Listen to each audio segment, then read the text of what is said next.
नमस्कार फ्रेंड्स। आज मैं आपको बताने वाला हूँ निधि कंपनी के बारे में।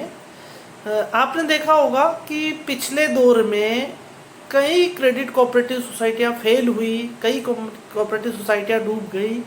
उन सभी के फेल होने का कारण क्या था और वो क्यों फेल हुई, इस टॉपिक पे आज अपन बात करते हैं।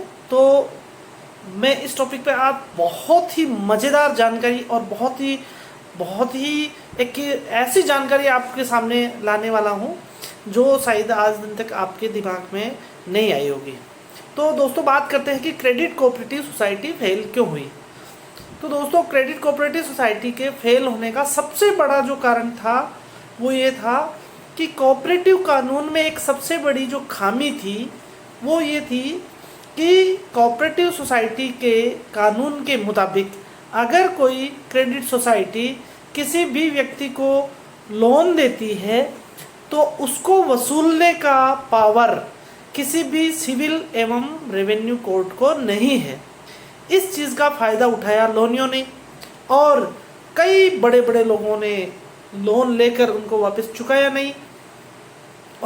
नहीं तो क्रेडिट कोऑपरेटिव सोसाइटियाँ उन पर प्रभावी कार्यवाही नहीं कर पाई। दूसरी चीज़ कि कई क्रेडिट कोऑपरेटिव सोसाइटियों ने जो लोन दिए थे वो अनसिक्योर्ड भी थे, इसकी वजह से भी वो लोन्स वापस नहीं आ पाए। और दूसरी जो सबसे बड़ी जो थी वो रिकवरी की जो प्रॉब्लम थी, यानी देश के किसी भी न्यायालय को, कोऑपरेटिव को न्यायालय को छोड़ के किसी भी न्यायालय को किसी भी सहकारी संस्था द्वारा दिया गया ऋण वसूली का अधिकार किसी भी न्यायालय को नहीं था। तो ये दोस्तों एक सिस्टम में इसको खामी कह सकते हैं, बहुत बड़ी। तो अब आप जो निधि कंपनी चला रहे हैं आपके साथ ये खामी नहीं है, क्योंकि निधि कंपनी एक्ट 2013 के तहत रजिस्टर्ड है और कंपनी एक्ट पे कोऑपरेटिव एक्ट अप्लीकेबल नहीं होता है। फिर भी दोस्तों, लोन देना बहुत आसान है, डिपॉजिट लेना भी बहुत आसान है। सबसे बड़ी जो प्रॉब्लम आती है वो ये है कि उस लोन की रिकवरी कैसे हो। तो दोस्तों, इस बारे में मैं आपको बताने जा रहा हूँ कि संस्थाओं द्वारा लिया गया लोन या जो कह सकते हैं कि निधि कंपनियों द्वारा दिया गया लोन किस तरीके से रिकवर हो, किस किस चीज़ में अपन लोन दे सकते हैं, उसके बारे में मैं आपसे आज चर्चा करने जा रहा हूँ।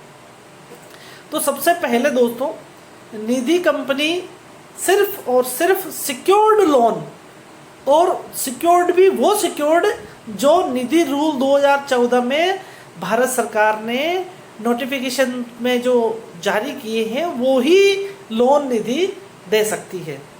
उसमें सबसे पहला है कि गोल्ड और सिल्वर और ऑर्नामेंट्स, सोने और चांदी या के गहनों पर लोन दिया जा सकता है।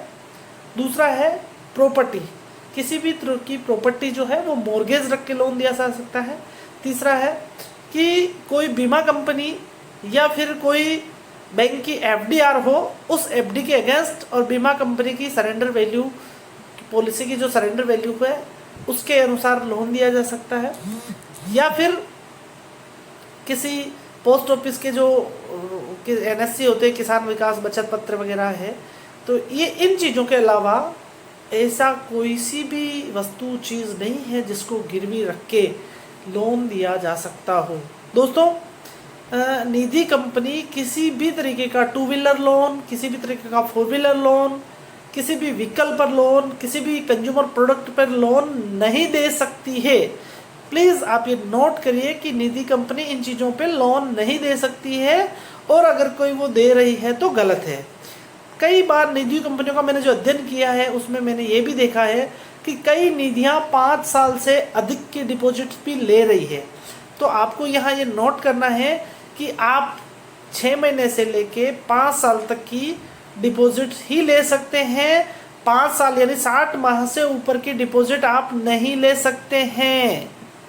तीसरी चीज़ कि आप जो रेट ऑफ इंटरेस्ट यानी ब्याज की जो दर है वो अभी 12.5% एनबीएफसी के लिए आरबीआई द्वारा निर्धारित है, तो आप 12.5% से अधिक ब्याज भी नहीं दे सकते हैं किसी भी डिपॉजिट्स पर। और अगर आपने इन कानूनों का इन रूल एंड रेगुलेशन का वोलेशन किया, उल्लंघन किया, तो केंद्र सरकार द्वारा आपकी निधि कंपनी का दर्जा छीना जा सकता है। और ऐसी स्थिति में कंपनी ना तो नया लोन दे सकती है और ना ही नई डिपॉजिट ले पाएगी। निधि कंपनी के बारे में और कई चीज़ें हैं जो मैं बेसिक आपको बताने जा रहा हूँ कि निधि कंपनी, अभी बहुत से लोग ब्रांचें खोल रहे हैं, बहुत से लोग कलेक्शन सेंटर खोल रहे हैं, बहुत से लोग सर्विस सेंटर खोल रहे हैं, ग्राहक सेवा केंद्र वगैरह। तो मैं आपको बता देना चाहता हूँ दोस्तों कि 3 साल तक निधि कंपनी कहीं पर भी ब्रांच ओपन नहीं कर सकती है।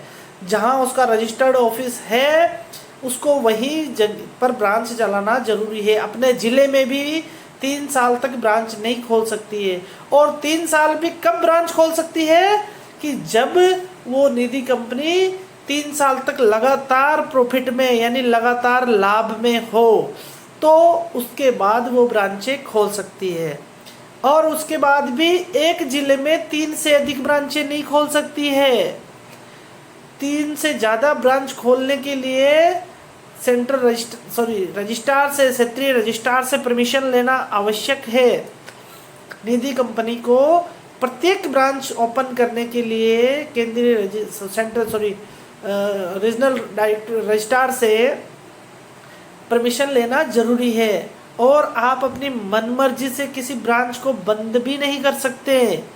अगर आपको उस ब्रांच को बंद करना है या किसी अन्य ब्रांच में मर्ज करना है तो सबसे पहले आपको 30 दिन का एक नोटिस देना होगा।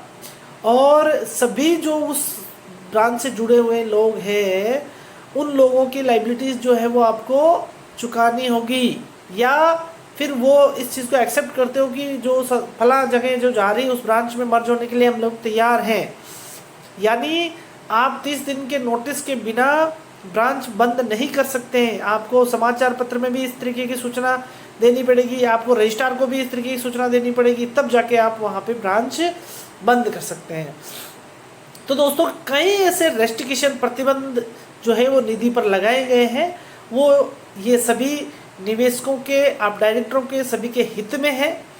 तो दोस्तों अब आप सोच रहे होंगे कि क्रेडिट कोऑपरेटिव पे प्रशासन का ध्यान नहीं था, एडमिनिस्ट्रेशन का ध्यान नहीं था, इसलिए शायद क्रेडिट कोऑपरेटिव डूबी है। तो कई दौर तक ये बात सत्य भी है, लेकिन अभी इतने प्रतिबंध लगाए जाने के बावजूद भी कहीं सामने आ रहा कि कहीं निधि कंपनियां भी डूब रही है। तो दोस्तों लोन देने में क्या क्या सावधानी बरतनी चाहिए, गोल्ड लोन देने में क्या सावधानी बरतनी चाहिए, मॉर्गेज लोन देने में क्या सावधानी बरतनी चाहिए, और प्रॉपर्टी लोन अगेंस्ट प्रॉपर्टी देने में क्या सावधानी बरतनी चाहिए, और मॉर्गेज कितने प्रकार का होता है, मॉर्गेज निधि को कौन सा मॉर्गेज करवाना चाहिए, और LIC की पॉलिसी पर लोन किस प्रकार दिया जा सकता है, क्या निधि कंपनी ATM या डेबिट कार्ड, प्रीपेड कार्ड जारी कर सकती है या नहीं, क्या निधि कंपनी IMPS और आप NEFT फंड ट्रांसफ़र की सुविधाएं अपने ग्राहकों को दे सकती है या नहीं दे सकती है, क्या निधि कंपनी इस तरीके की एक्टिविटी बैंकिंग टाइप की कर सकती है या नहीं कर सकती है, और क्या क्या निधि को सावधानियां रखनी चाहिए, क्या निधि कंपनी एजेंट रख सकती है या नहीं रख सकती है, क्या निधि कंपनी कमीशन दे सकती है या नहीं दे सकती है। इन सभी टॉपिक पर दोस्तों, क्योंकि चूँकि ये जो विषय है बहुत ही विस्तृत विषय है, तो इन सभी टॉपिक पर मैं एक टॉपिक पर एक बड़ा वीडियो बनाने वाला हूँ। तो दोस्तों अभी तक अगर आपने हमारा चैनल सब्सक्राइब नहीं किया है तो प्लीज़ हमारा चैनल को सब्सक्राइब करें, लाइक करें, शेयर करें, और जो बेल आइकन का जो बटन है उसको ज़रूर प्रेस करें ताकि जब भी हमारा नया वीडियो आएगा वो आप लोगों को तक तुरंत पहुँचे, तो आप अपने नॉलेज बढ़ा के ये जो एक्टिविटीज़ है इसको बहुत ही बेहतर तरीके से कर सकते हैं। दोस्तों मैं जो आपको बताने वाला हूँ वो सारी चीज़ें मैंने स्वयं प्रैक्टिकल की हुई है। मैं किताबें पढ़कर थ्योरी से आपको किताबें पढ़कर आपको चीज़ें नहीं बताने वाला हूँ। मैंने थ्योरी प्रैक्टिकल की है। मैंने क्रेडिट कोऑपरेटिव में भी प्रैक्टिकल किया है, मैंने निधि में भी प्रैक्टिकल किया है। तो मैं आपसे जो जानकारी शेयर करने वाला हूँ वो सारी प्रैक्टिकल जानकारियाँ होगी, ना कि किताबों से निकाल कर मैं आपके सामने लाने वाला हूँ कि प्रैक्टिकल करने पर क्या क्या चीज़ें सामने आती है, फॉर्म कैसा होना चाहिए, फॉर्म में क्या क्या शर्त नियम एवं शर्तें होनी चाहिए। तो मैं सभी टॉपिक पर 1 to 1 एक एक करके अच्छा सा वीडियो बनाने वाला हूँ। तो प्लीज़ मैं आपसे पुनः रिक्वेस्ट करता हूँ कि अभी तक आपने हमारा चैनल सब्सक्राइब नहीं किया तो चैनल सब्सक्राइब करें और इसको लाइक करें, शेयर करें और बेल आइकन का बटन जरूर प्रेस करें ताकि आपको नए वीडियो मिलते रहें। और अगर आप निधि की कंसल्टेंसी लेना चाहते हैं या निधि के बारे में आपको किसी भी प्रकार का कोई डाउट्स है और किसी भी तरीके की जानकारी चाहिए तो मेरी मेल आईडी जो है मैं ये आपको नीचे शेयर कर रहा हूँ, तो उस मेल आईडी पे आप ज़रूर कांटेक्ट कर सकते हैं। कमेंट में भी आप लिख के बता सकते हैं आपको अगर किसी तरीके की प्रॉब्लम आ रही है। तो हम आपको ऑनलाइन ऑफलाइन जैसा आप चाहेंगे वैसा 24/7 हम लीगल तरीके से आपकी जो प्रॉब्लम है उसको सॉल्व करने का प्रयास करेंगे। तो बने रहिए हमारे चैनल पर और देखते रहिए पीपल फॉर पीपल फाउंडेशन और इंतज़ार करिए आगे का वीडियो के। तब तक के लिए जय हिंद।